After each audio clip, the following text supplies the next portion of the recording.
Assalamualaikum warahmatullahi wabarakatuh.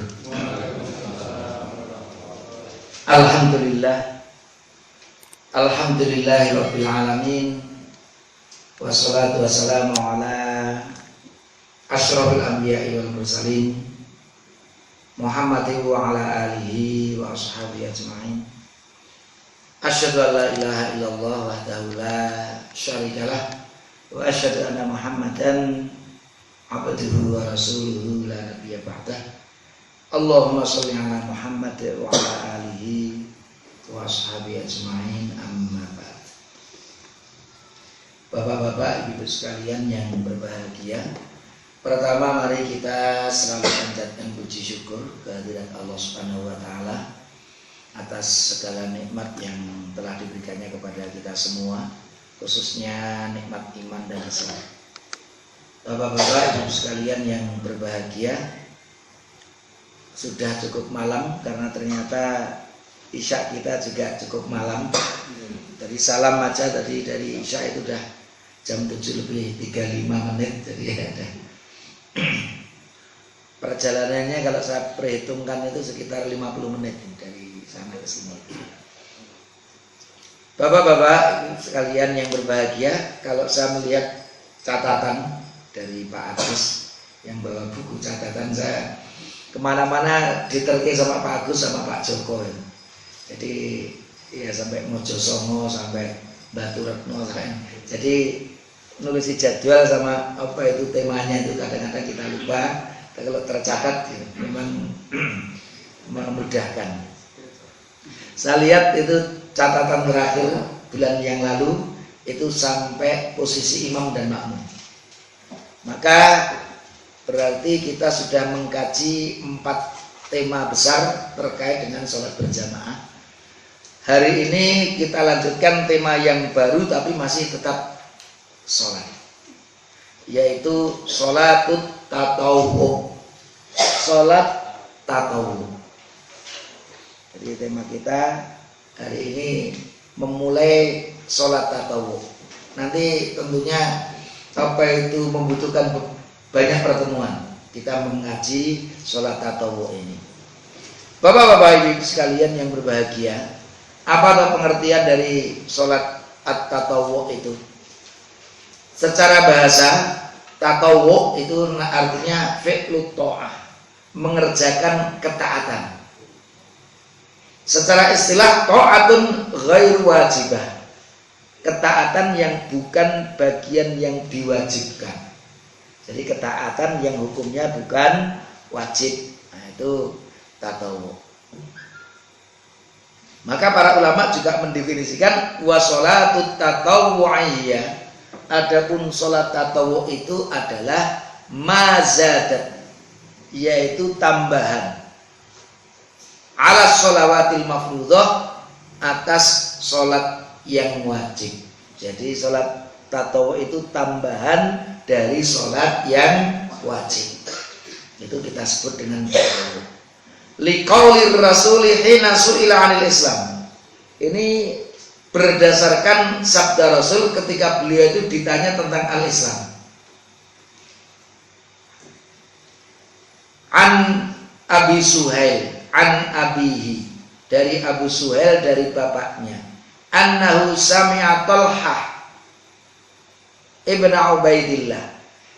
Beliau mendengar bahwa sahabat Talhah bin Ubaidillah radhiyallahu anhu yaqulu pernah berkata, Ja'a rajulun ila Rasulillah sallallahu alaihi wasallam.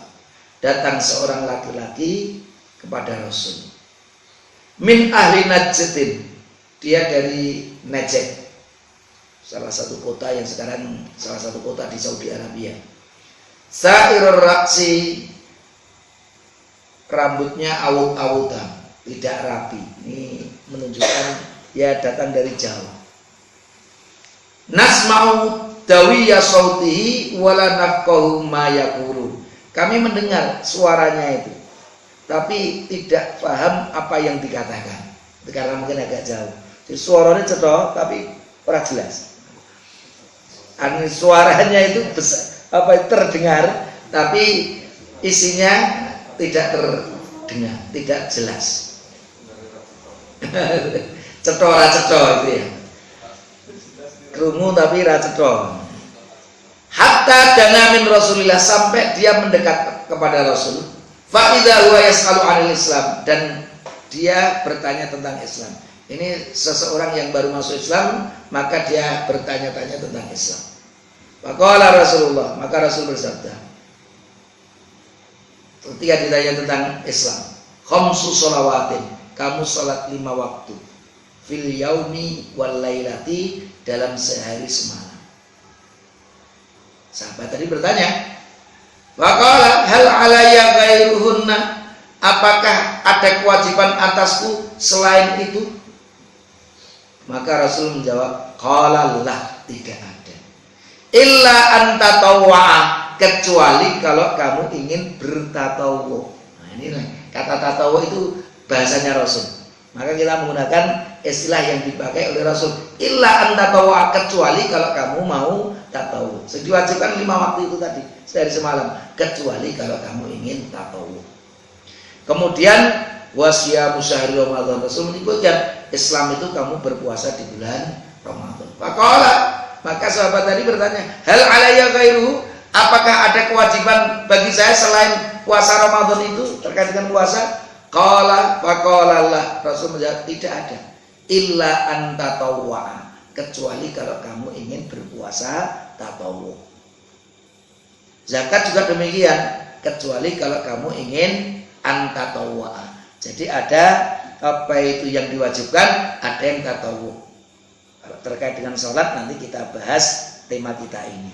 Kalau puasa nanti kita akan membahas puasa-puasa yang tatawwu juga. Ketika kita membahas zakat, nanti ada juga zakat yang tidak wajib tatawwu.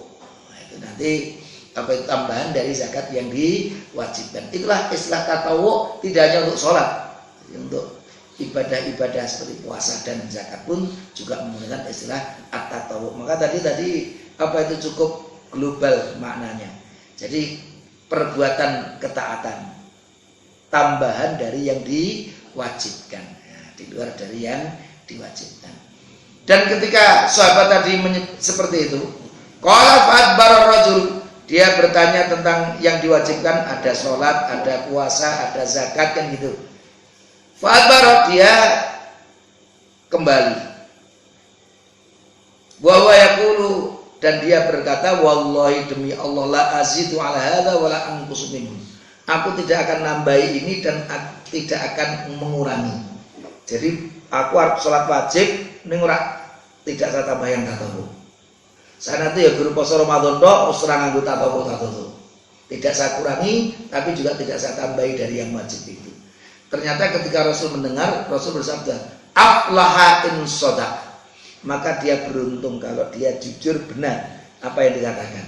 Jadi sebenarnya dengan kewajiban cukup menghantarkan kita menjadi orang yang aflah, orang yang beruntung, yaitu mendapatkan surga Allah Subhanahu wa ta'ala. Ini dengan mengerjakan yang wajib-wajib saja, tidak nambah yang sunnah, mencukupkan kita masuk surga. Tapi kita akan melihat betapa pentingnya sholat tatawwu itu. Bapak-bapak, ibu-ibu sekalian yang berbahagia, ada beberapa dalil yang bisa kita ambil pelajaran, bahwa yang pertama, sholat tatawwu, bahwa sholat itu adalah amal yang terbaik. Ini penting sekali, amal yang terbaik. Jadi bahkan kalau kita lihat, tidak ada ibadah yang kedudukannya di atas sholat. Kita bisa melihat proses kewajibannya saja, kita bisa lihat semuanya langsung perintah Allah kepada malaikat Jibril untuk sampaikan kepada Muhammad. Tapi khusus untuk sholat dijemput itu ke Sidratul Muntaha untuk mendapatkan kewajiban sholat. Berbeda dengan ibadah-ibadah yang lain sholat ini. Dan ibadah-ibadah yang lain bisa tergantikan. Orang tidak mampu berpuasa, cukup membayar fidyah. Orang tidak bisa haji, tidak punya kemampuan, ya sudah gugur kewajibannya. Tapi kalau orang sholat, nggak bisa berdiri duduk, nggak bisa duduk berbaring, kalau sudah tidak bisa sholat baru disolatkan. Itu artinya tidak tergantikan terkait dengan sholat. Itulah apa itu sholat adalah ibadah yang memang memiliki kedudukan yang paling tinggi. Istaqimu walan tuhsu, istiqomalah kalian dan kalian tidak akan mampu. Ini Rasul bersabda. Ternyata untuk menjadi orang yang istiqomah secara sempurna itu tidak mampu. Tapi kita mari mendekati istiqomah itu. Ya anggap saja ngeten aja. Kalau kita di Ramadan itu kehilangan qiyamul lail semalam aja kroso banget itu.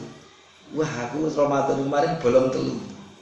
Tapi kalau di luar Ramadan bolongnya 23. Bolong 29 sempat sekali saja. Ini enggak ada masalah.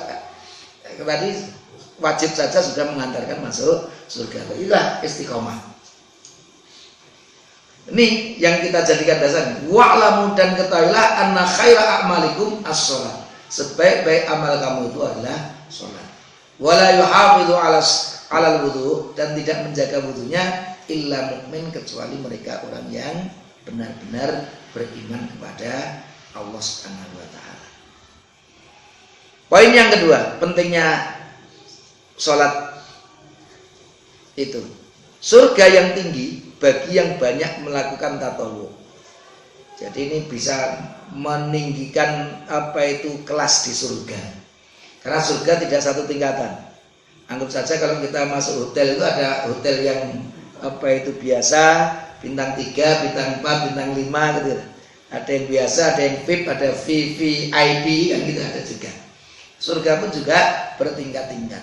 Dan untuk mendapatkan surga yang lebih tinggi itu dengan memperbanyak bertatawwu.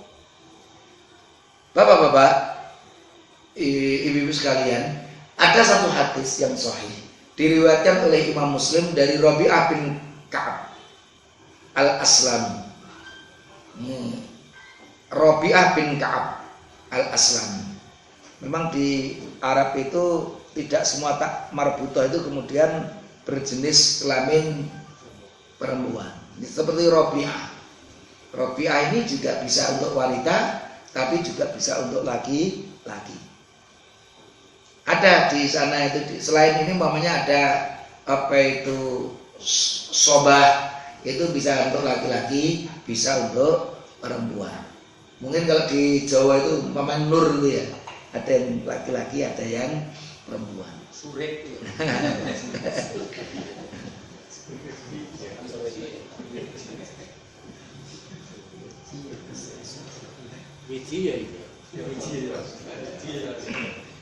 Baik, bapak-bapak, ibu sekalian yang berbahagia, beliau berkata, kuntu abitu ma'a Rasulillah.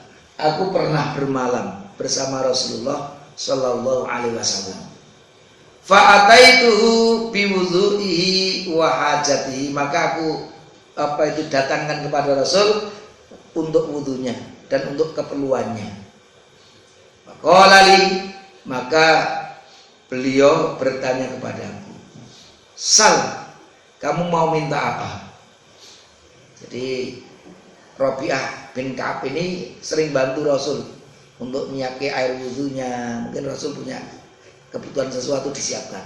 Karena sering membantu Rasul, kamu mau minta apa? Fakultu, maka aku jawab, as'aluka murafaqataka fil jannah. Kalau kita umpamanya dekat dengan pejabat, presiden, menteri itu tahu-tahu kan jaluk apa? Kira-kira sing dijaluk. Tapi ternyata ini luar biasa nih, Rabi'ah bin Ka'ab ini. Ini apa itu termasuk sahabat yang miskin, Rabi'ah ini. Ahlu Suffah. Ahlu Suffah itu yang ngerang di rumah biasanya naik turu ya neng pinggir masjid, tapi semangat sekali dalam menservis Rasulullah sehingga Rasul, kamu mau minta apa? Ternyata permintaannya luar biasa ini. As'aluka murafaqataka fil jannah, wahai Rasul, aku minta kepadamu untuk nanti bisa bersamamu di surga. Seperti ayo langsung mantap itu. Kalau kita beda itu, aku jaluk 20 juta ya. Aku jaluk jabatan yang gitu kalau dekat dengan apa itu orang-orang besar itu. Ini ternyata sing jaluk nanti saya tolong bisa bersamamu di surga. Luar biasa ini. Qala aw ghairu dzalika. Ini yang menarik, Rasul menanyakan lagi. Ada yang lain selain itu?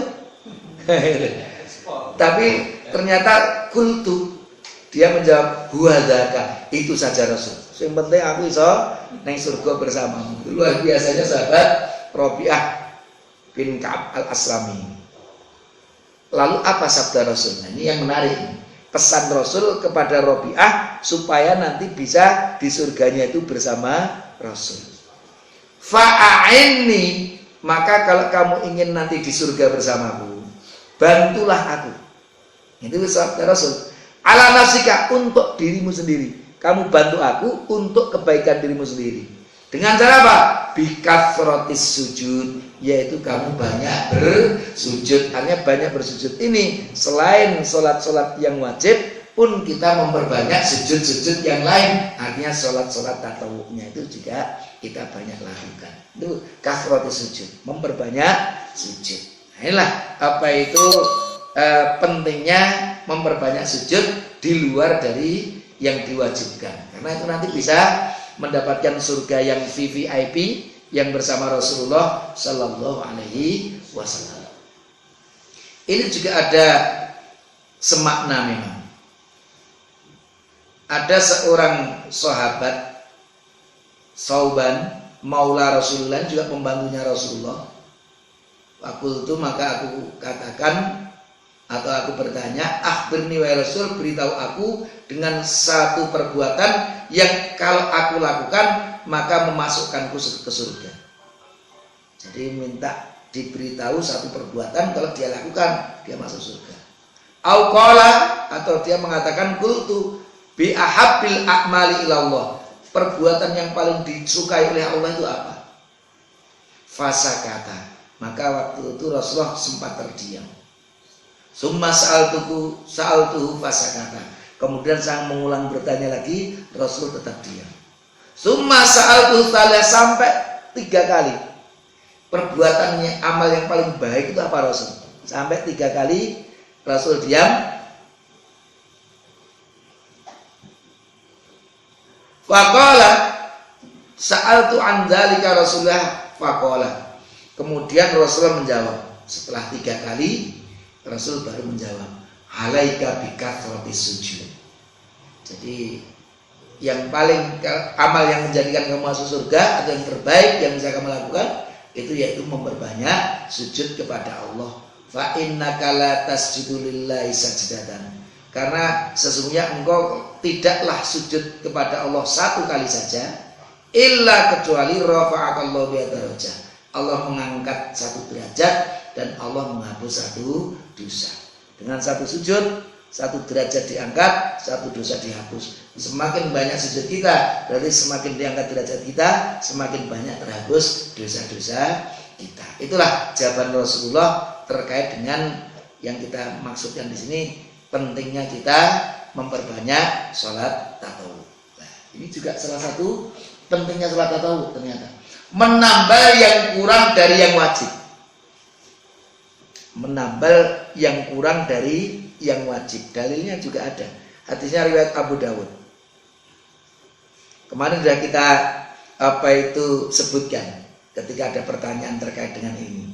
Rasul bersabda, untuk mempersingkat waktu, innar rajula la yansarif wa ma kutiba lahu illa usru sholatihi.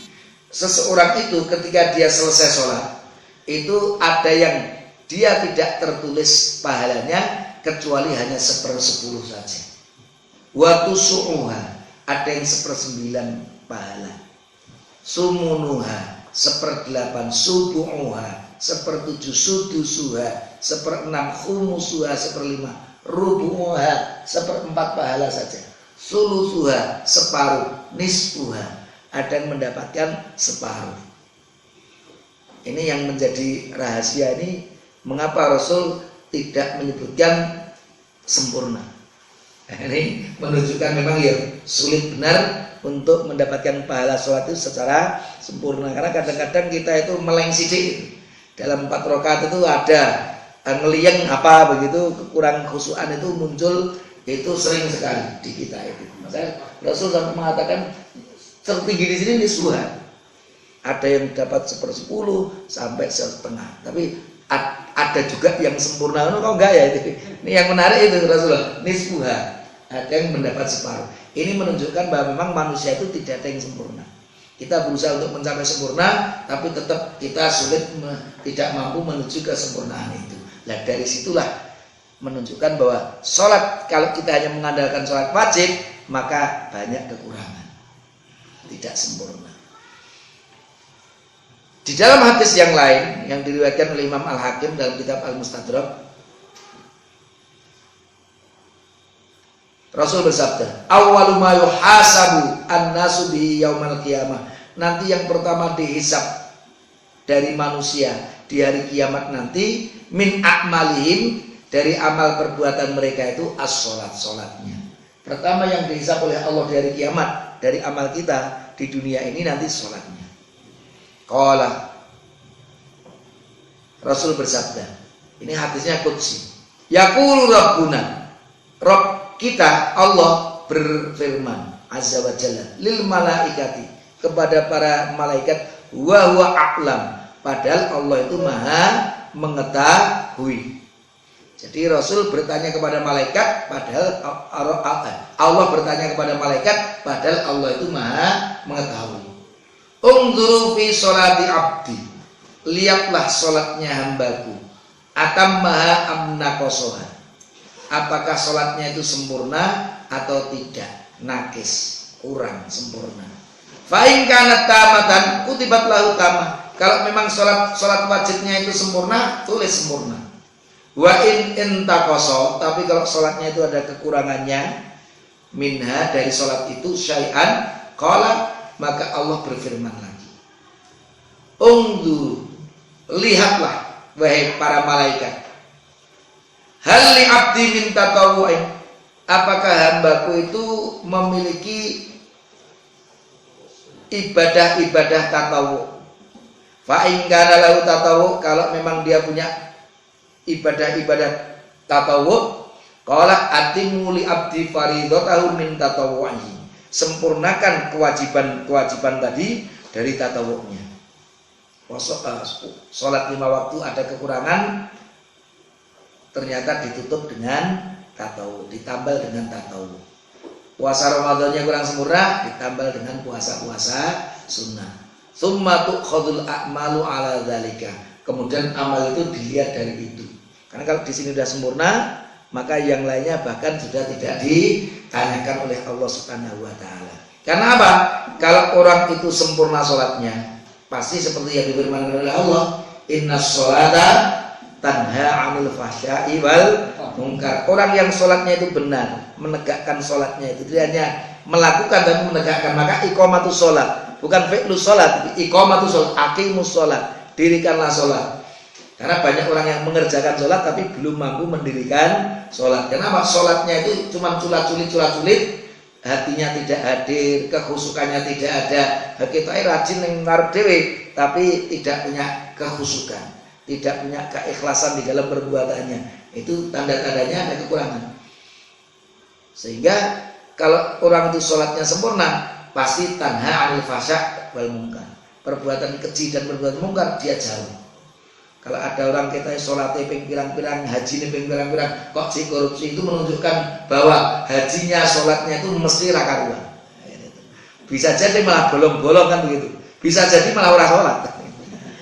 Muslim tapi orang sholat. Makanya seperti kan banyak sekali kita ini seperti itu, Muslim KTP. Bapak-bapak, ibu-ibu sekalian yang berbahagia, ini juga yang agak viral itu kan yang bahasanya mereka menganggap bahwa Allah itu nggak perlu dibantu kan gitu. Kalau Allah kuat nggak perlu dibantu. Kalau Allah dibantu itu berarti Allah lemah. Gitu. Kesannya seperti itu. Ini menjadi viral kan sekarang ini.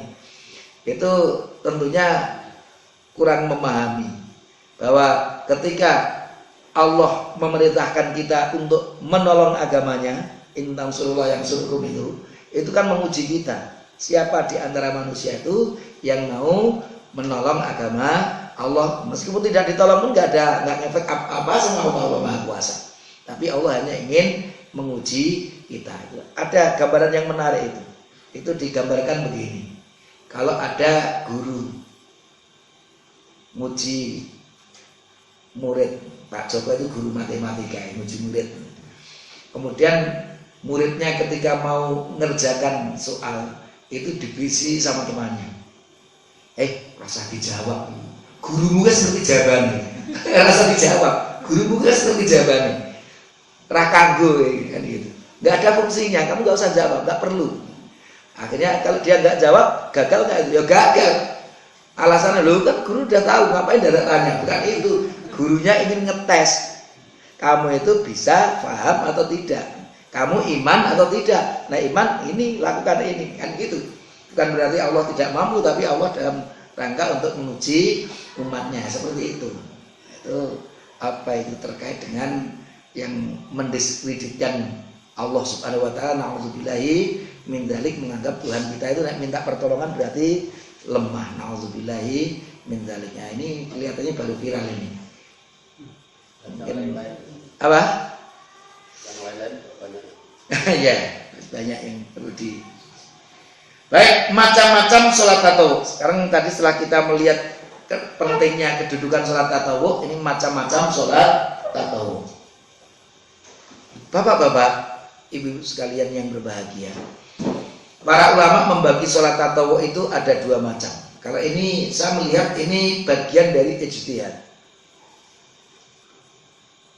Ada tatawuf yang mutlak, ada tatawuf yang muqayyad. Karena Rasul memang tidak pernah menyebutkan tatawuf yang mutlak dan muqayyad itu tidak pernah. Ini ijtihad dari para ulama. Tapi ijtihad ini tentunya hanya untuk memudahkan kita untuk memilah-milah. Cara-caranya twin ban sebenarnya kan gitu kan. Itu ya apa itu untuk memilah saja. Secara teori dipilah, tapi secara apa itu hakikatnya itu ya satu sholat tatawuf itu. Ada yang mutlak, ada yang muqayyad. Sekarang kita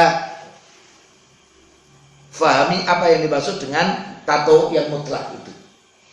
Sholat tatawuf yang mutlak itu, bapak-bapak, ibu-ibu, yang tidak ada sebabnya.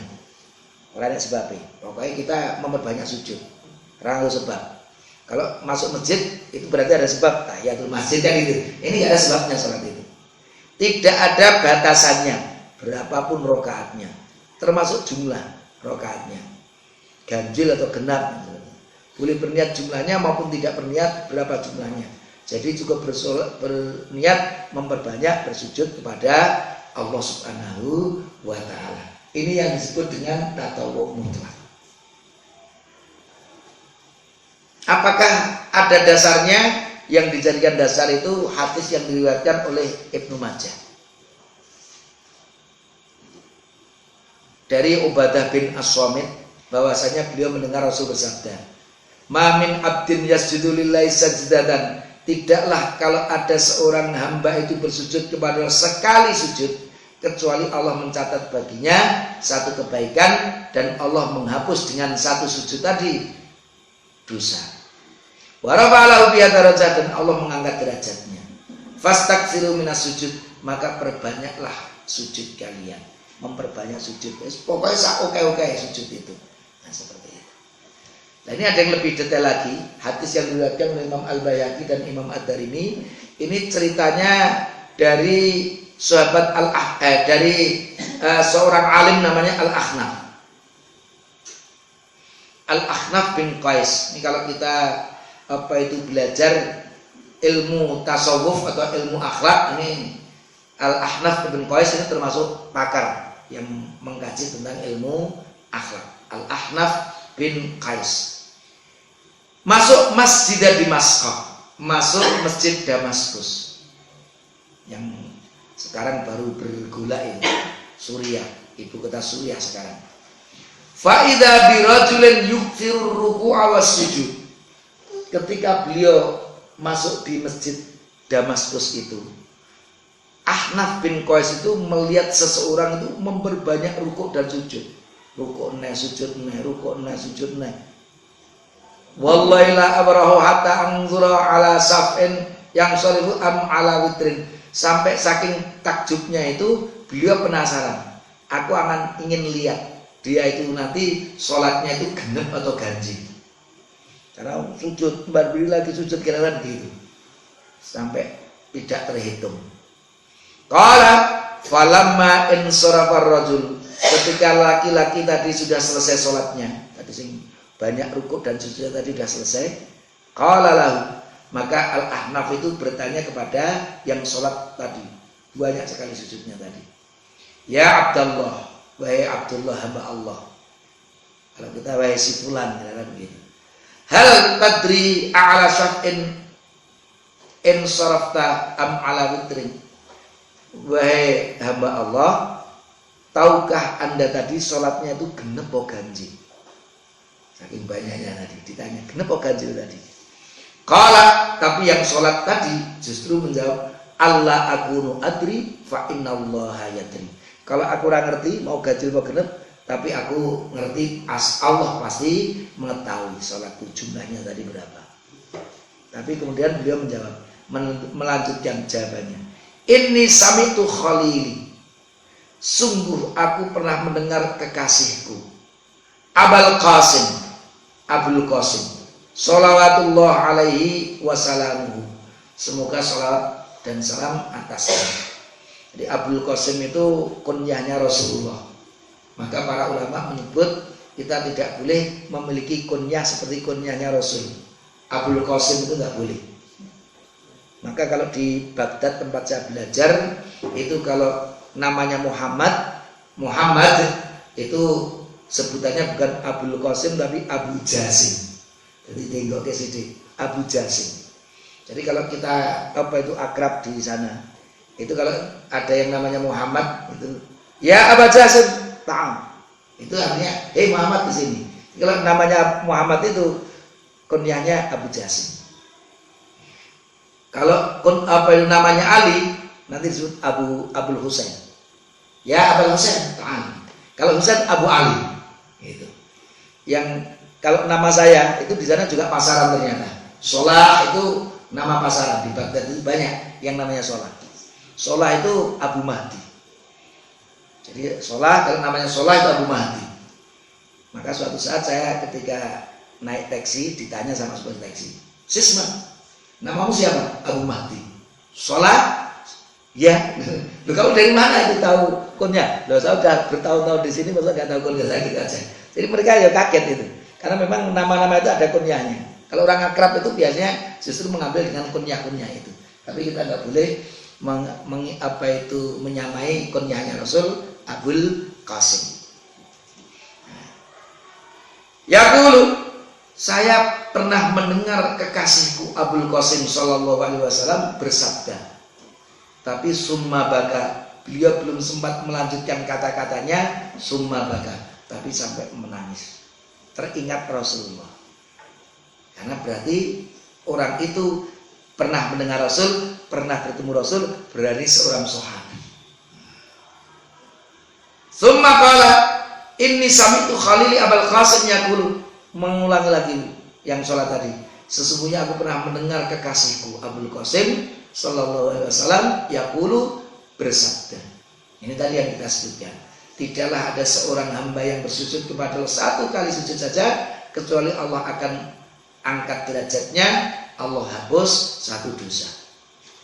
Qala, maka berkatalah perawi hadisnya, wa qala al-Ahnaf ibn Qais, Al-Ahnaf bin Qais yang masuk masjid Damaskus tadi kemudian bertanya, man anta yarhamukallah, sebenarnya engkau itu siapa? Semoga Allah merahmatimu. Qala, ternyata yang sholat tadi Abu Dzarrin. Aku adalah Abu Dzar Al-Ghifari. Maka ya kaget kan orang, kira-kira enggak, kalau dulu kan enggak ada fotonya. Tahu-tahu saya presiden, wah jadi kan presiden, kan kaget itu. Itu keadaannya Al-Ahnaf ketika tahu ternyata yang ditanya sholat banyak tadi Abu Dzar Al-Ghifari. Bapak-bapak, ibu-ibu, kita tahu sahabat Abu Dzar itu termasuk sahabat yang awal-awal, minas sabiqin al-awwalin juga. Ketika itu Islam masih sembunyi-sembunyi. Dan Abu Dzar Al-Ghifari itu menariknya, begitu masuk Islam dia langsung ke Masjidil Haram. Dia menyatakan saya ikut ajarannya Muhammad, saya asyhadu alla ilaha, bersyahadat dia di Masjidil Haram yang waktu itu kurang lebih berhalanya ada 3.600-an di Masjidil Haram itu. Yang terjadi apa? Babak belur ya. Tapi untungnya ada yang tahu. Hati-hati, ini orang dari Bani Ghifar loh. Bani Ghifar waktu itu kondang jago perang. Jadi suku ini naik perang itu menangan. Ini kalau mati satu ini nanti ribet, nanti kita perang dengan sukunya. Akhirnya bisa selamat karena ketahuan dia dari Bani Ghifar. Itu sahabat Abu Dzar Al-Ghifari yang luar biasa beraninya. Nah, ini beliau sangat dekat dengan Rasul dan beliau pernah mendengar ini. Kalau kamu sujud 1 kali saja akan ditambah derajat kamu, dihapus dosa-dosa kamu, maka perbanyaklah sujud. Maka beliau memperbanyak sujud salah satu dengan sampai rangketi tadi. Tapi bapak-bapak, ibu-ibu, saya melihat apa yang dilakukan sahabat Abu Dzar ini tentunya mungkin beliau sudah kenyang dengan sholat tatawwu yang satunya, nanti yang muqayyad itu, sehingga beliau nambah dengan yang mutlak. Ini kita muqayyad aja nggak pernah itu ya, saya kira ya jangan yang mutlak dulu lah. Yang muqayyad dulu maksimalkan, baru kita ngurusi yang mutlak, yang mutlak ini tadi. Nah, sekarang yang akan kita fokuskan kajian kita ini sholat tatawwu yang kedua yang muqayyad. Nah ini tentunya sahabat Abu Dzar itu kan memang ahli ibadah, sehingga beliau sudah terlampaui muqayyad ini makanan beliau itu, tapi masih kurang lagi ya, sudah tambah mutlak tadi. Kira-kira begitu. Nah, muqayyad ora tahu mutlak itu kelihatannya ngelompati. Maka saya sarankan ya, kalau kita ingin yang mutlak-mutlak tadi, selesaikan muqayyadnya dulu, baru monggo kita tambah dengan yang mutlak itu. Ini saya seperti itu. Yaitu sholat-sholat yang telah datang nas dan yang mensyariatkannya. Ini tatawwu tadi kan tambahan dari yang wajib, tapi itu nasnya ada. Jadi ada contohnya dari Rasul, masruh, ada apa itu aturannya yang sudah tertentu. Dan itu pun juga dibagi menjadi dua. Sholat tatawwu yang muqayyad itu ada yang rawatib, ada yang ghairu rawatib. Nah, ada dua jenis dari sholat apa itu tatawwu muqayyad. Ada yang rawatib, ada yang ghairu rawatib.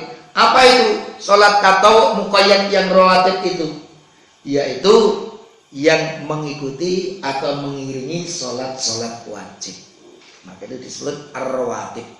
Bisa dilaksanakan sebelumnya, bisa dilaksanakan setelahnya. Kalau sebelumnya disebut nanti sholat rawatib qobliyah, nanti kalau yang setelah sholat wajib, sholat rawatib ba'diyah. Ada ba'diyah, ada qobliyah. Itu macam-macam sunnah rawatib. Tapi nanti juga akan kita bedakan lagi sunnah rawatib itu ada yang apa itu muakkadah, ada yang ghairu muakkadah. Kita lihat hikmahnya dulu. Apa ya hikmah dari adanya syariat sholat rawatib itu?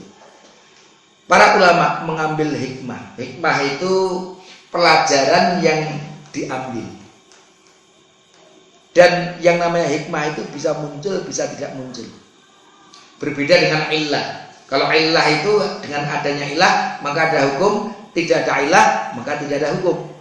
Tapi hikmah itu bisa dulu muncul, tapi meskipun ketika hikmahnya nggak muncul, hukumnya berubah? Tidak. Hukumnya tetap apa itu ada, meskipun hikmahnya itu bisa muncul dan tidak muncul. Contohnya begini, kalau ilatnya apa itu sholat qashar, ilatnya sholat qashar itu apa? Hikmahnya apa? Nah, ini hikmah dari sholat qashar dan ilatnya dari sholat qashar. Ilatnya dari sholat qashar itu safar. Jadi safar itu menjadi ilat dari sholat qashar. Kalau sholat qashar, kalau safar maka bisa qashar. Kalau tidak safar maka tidak bisa qashar. Titik. Jadi hanya bisa dilakukan bagi yang safar saja itu qashar itu. Kalau yang tidak safar tidak bisa mengqashar sholat. Ini ilatnya apa itu qashar itu adalah safar. Tapi hikmahnya apa? Hikmahnya itu adalah untuk apa? Sebagai rukhsah. Untuk raf'ul haraj. raf'ul masyaqqah, menghilangkan yang sulit. Karena orang bepergian itu kan biasanya ya ada kesulitan. Di zaman Rasul apalagi pakai unta, berjalan kaki dari Mekah menuju Madinah itu butuh bukan sehari 2 hari, itu bisa sampai 1 pekan itu kan. Kalau kita sekarang cukup 4 jam itu dari Madinah ke Mekah. Itu kalau naik bis itu 4 jam udah nyampe. Dulu butuh 1 pekan namanya untuk itu harus istirahat berapa kali, kan berat itu dalam perjalanan. Sehingga hikmahnya apa? Karena orang yang sabar itu berat, sehingga Allah memberikan keringanan itu. Ini hikmah. Tapi ilatnya apa? Sabar. Selama orang sabar, maka bisa menggosok. Maka kalau sekarang ada presiden, ada menteri dari Jakarta ke Solo naik pesawat, dari rumah sudah dijemput limusin gitu ya, Mercy, sampai bandara tengok-tengok Delo sudah ada pesawat 50 menit sampai Solo langsung naik Mercy lagi. Itu dari Jakarta ke Solo itu belas ra kesel itu. Nek ngono ra iso mengkosor itu. Dengan para ulama, ilatnya kosor itu bukan masyaqqah, tapi ilatnya sabar. Meskipun ada masalah atau tidak, selama dia sabar, maka dia bisa mengkosor. Inilah bedanya hikmah. Jadi hikmahnya tadi apa? Raf'ul masyaqqah. Nah, sekarang kita melihat hikmah. Jadi hikmah itu bisa muncul, bisa tidak muncul. Tapi kita apa hikmah yang diambil oleh para ulama terkait dengan sunnah qobliyah itu? Sunnah qobliyah itu sehabis seseorang menyibukkan diri dari urusan dunia, biasanya sulit untuk khusyuk dalam sholat. Maka sunnah ini berfungsi untuk mempersiapkan hati khusyuk dan dalam sholat wajibnya. Ini kira-kira itu seseorang itu butuh yang namanya adaptasi. Untuk adaptasi. Ini adaptasi. Dia habis ngurusi kantor, ngurusin dunia, nek sholat wajib itu ya Allah Akbar. Mau kurang bijinya kurang berapa siswa tadi kan teringat itu. Karena apa? Karena ya baru keluar kantor langsung sholat. Tapi kalau datang ke masjid sholat tatawuk dulu, mungkin waktu tatawuk juga atau mikir-mikir. Tapi karena ini sudah memulai beradaptasi dengan ngurusi akhirat, nanti sholat wajibnya menjadi lebih khusyuk lagi. Ini hikmah. Iso muncul, iso tidak muncul, tapi di antara hikmahnya yang diungkapkan para ulama di situ. Jadi adaptasi. Kalau orang dari ngurusin dunia kemudian akhirnya jelek itu nanti kurang adaptasi. Karena nganggo sholat sunase, itu ada adaptasi, sehingga ketika wajib itu sudah benar-benar konsentrasi. Soalnya orang bal-balan itu pemanasan. Nganggo pemanasan itu langsung lemes itu. Ini nek umpamanya teko langsung melayu itu nanti bisa keselio itu sholatnya keselio juga nanti. Keselio lidah, keselio kekhusukan begitu. Itu qobliyah. Kemudian sunnah ba'diyah. Apa hikmahnya? Kalau ada yang kurang dari sholat wajib, sunnah tersebut berfungsi untuk menambal dan menyempurna, karena seperti hadis yang tadi sudah kita sebutkan. Jadi hikmah dari disyariatkannya sholat rawatib baik yang qobliyah maupun ba'diyah. Bapak-bapak, ibu sekalian yang berbahagia, sunnah rawatib juga dibagi menjadi tadi saya sampaikan, mu'akkadah dan juga ghairu mu'akkadah. Baik yang qobliyah maupun ba'diyah itu bisa terbagi menjadi yang mu'akkadah dan ghairu mu'akkadah. Apa yang dimaksud dengan sholat sholat tatawwu muqayyad yang rawatib tadi, yang mu'akkadah dengan yang ghairu mu'akkadah? Kalau mu'akkadah itu yang selalu dilakukan oleh Rasul, sementara yang ghairu mu'akkadah itu yang jarang, bahkan mungkin tidak dilakukan oleh Rasul. Rasul sendiri tidak melakukan, tapi Rasul membolehkan orang melakukannya. Nah, itu berarti termasuk yang ghairu mu'akkadah. Nanti akan kita bedakan sholat rawatib itu yang mu'akkadah itu yang mana, yang ghairu mu'akkadah itu yang mana. Sehingga ini juga skala prioritas kita. Ini pentingnya punya ilmu. Sehingga nanti kalau kita mengerjakan yang mu'akkadah dulu. Kalau mu'akkadah selesai, baru nambah yang baru mu'akkadah. Seperti prioritas antara yang wajib dengan yang sunnah. Jangan sampai kita sholat malam tiap malam tapi nggak tahu sholat subuh. Karipen jam itu lagi bangun, lah ini salah itu. Sholat sunnah nggak tahu bolong, ternyata baru turune mesti teko jam itu. Lah ini lebih baik tidak sholat malam tapi subuhnya tidak pernah ketinggalan sih begitu. Itu prioritas. Maka juga ini juga yang muakkadah dulu. Kalau udah kira-kira kepengen nambah, barulah kita nyari yang ghairu muakkadah. Karena tentunya dari sisi keutamaan berbeda. Sesuatu yang selalu dilakukan Rasul pasti memiliki keutamaan yang lebih besar dari sesuatu yang hanya jarang atau bahkan tidak dilakukan oleh Rasul, meskipun Rasul membolehkan orang lain melakukannya. Ini sunnah muakkadah adalah sunnah yang selalu dikerjakan Nabi. Hal ini bisa dipahami dari hadis yang diriwayatkan dari Abdullah bin Umar. Lah ini dasarnya. Hafidtu an Rasulillah, aku menjaga dari Rasulullah asra raka'atin. Ini 10 rakaat, ini dari Abdullah bin Umar. 10 rakaat. Kana yusalliha bil laili wan nahar, yang Rasul selalu melakukan sholat itu di malam hari dan siang harinya. 10 rakaat. Artinya ini di luar dari yang wajib. Loh, dari mana kita tahu apa itu? Aku menjaga Rasulullah 10 rakaat yang beliau lakukan semalam sehari itu. Karena keterangan selanjutnya ini yang bisa mendeteksi bahwa yang dimaksud itu di luar dari yang wajib. 10 rakaat itu adalah rakaataini qabla dzuhuri. 2 rakaat sebelum zuhur. Nah, itu muakkadah. Wa rakaataini ba'da. 2 rakaat setelah zuhur 4. 2 tambah 2 4. Kemudian wa rakaataini ba'dal maghrib. 2 rakaat setelah maghrib 6. Wa rakaataini ba'dal isya, dan 2 rakaat setelah isya. Berarti 8. Qala wa haddatsatni Hafsah, kemudian Hafsah bercerita kepadaku annahu kana yusolli qabla al-fajr raka'ataini. Beliau juga selalu melakukan yusolli ini menggunakan fi'il mudhari. Salah satu makna fi'il mudhari itu kalau dalam tata bahasa Arab lil istimrar, menunjukkan perbuatannya itu berlangsung berulang-ulang. Maka menggunakan fi'il mudhari pakai present tense kan gitu. Kalau pakai past tense itu pernah kan gitu. Kalau pakai present tense dalam salah satu maknanya fi'il mudhari itu menunjukkan apa itu lil istimrar. Rasul juga selalu sholat 2 rakaat sebelum fajar. Jadi itu genap 10. 2 rakaat sebelum zuhur, 2 rakaat setelah zuhur, 2 rakaat setelah maghrib, 2 rakaat setelah isya, dan 2 rakaat sebelum subuh. 5 kali setiap melakukan 2 rakaat. Nah, itu 10 rakaat. Tapi yang menarik ada yang menyebutkan nanti 12. Ini masih rakaat ini kita lihat dalilnya dulu ya. Ini At-Tirmidzi 10. Ini Imam Bukhari. Ini juga dari Ibnu Umar. Asra raka'atin juga 10 rakaat. Sama. Hadisnya diriwayatkan oleh Imam Bukhari. Hadisnya sahih.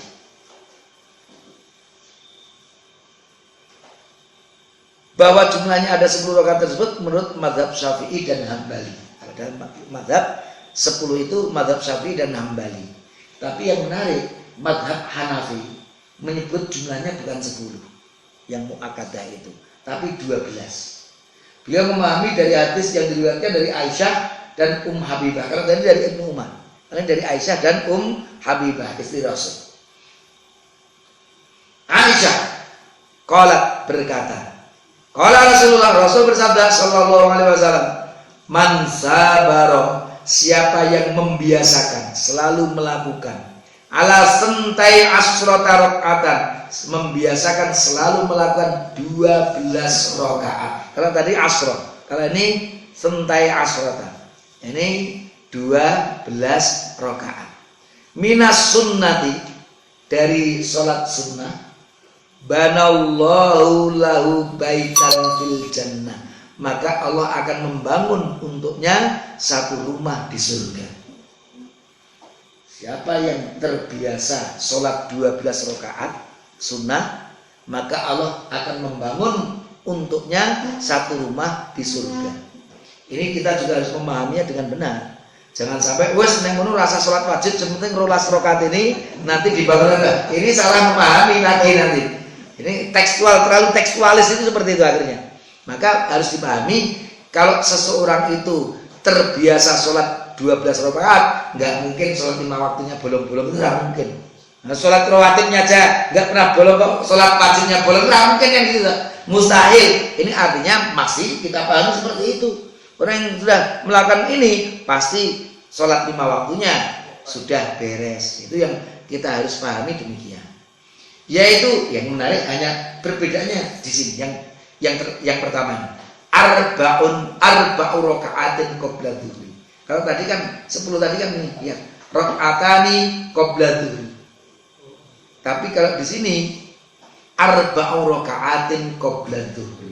4 rakaat sebelum zuhur, yang lainnya sama. 2 rakaat setelahnya, 2 rakaat setelah maghrib, 2 rakaat setelah isya, 2 rakaat setelah fajar. Itu perbedaan antara mazhab Syafi'i dan Hambali di satu sisi 10 dengan mazhab Hanafi yang 12 rakaat itu. Bedanya apa? 4 atau 2 rakaat sebelum zuhur itu. Ini juga arba'an qabla zuhri. Ini yang menarik, ini yang terbit ini juga arba'an qabla zuhri, 4 rakaat sebelum zuhur. Ini kalau yang tadi dari Aisyah, yang satunya dari Habibah. Menurut mazhab Malikiyah, mereka tidak menentukan jumlahnya. Namun bagi mereka cukuplah sholat 2 rakaat setiap melaksanakannya. Adapun sunah rawatib yang ghairu muakkad, yaitu yang ada dalil anjurannya meskipun tidak kuat anjurannya. Itu mazhab Malikiyah. Bapak-bapak, ibu-ibu sekalian yang berbahagia, ada beberapa informasi penting juga terkait dengan sholat tatawwu, bapak-bapak, ibu-ibu. Sholat sunnah itu lebih baik dikerjakan di rumah. Nah, ini menarik. Sholat sunnah itu lebih baik dikerjakan di rumah. Kalau sholat wajib lebih baik di masjid. Nanti ada yang mengatakan fardhu ain, ada yang mengatakan fardhu kifayah, ada yang mengatakan sunnah muakkadah, ada perbedaan. Tapi yang lebih baik tentunya tetap di masjid. Tapi kalau sholat sunnah justru yang lebih baik itu di rumah. Dasarnya mana? Yang dasarnya sangat kuat, bapak-bapak, ibu-ibu. Riwayat Muslim, Sahih Muslim. Dari Abdullah bin Umar, dari Nabi bersabda, "Ij'al, jadikanlah min sholatikum, dari sholat kalian, fi buyutikum." Jadikanlah sholat-sholat kalian itu di rumah kalian. Hanya kerjakan sholat-sholat kalian itu di rumah kalian. Wala tattakhiduha kuburan, dan janganlah kamu menjadikan rumah-rumah kamu itu kuburan. Jadi kalau rumah itu nggak pernah digunakan untuk sholat, rata sholat di rumah itu sama dengan kuburan, karena kuburan penuh orang tapi nggak ada yang sholat satupun. Itu gambaran Rasul kalau orang itu rumah itu tidak pernah digunakan untuk sholat. Maka jadikanlah sholat itu di rumah kalian supaya sholat rumah kalian itu bukan menjadi kuburan. Kemudian dalil yang kedua, ini lebih detail lagi.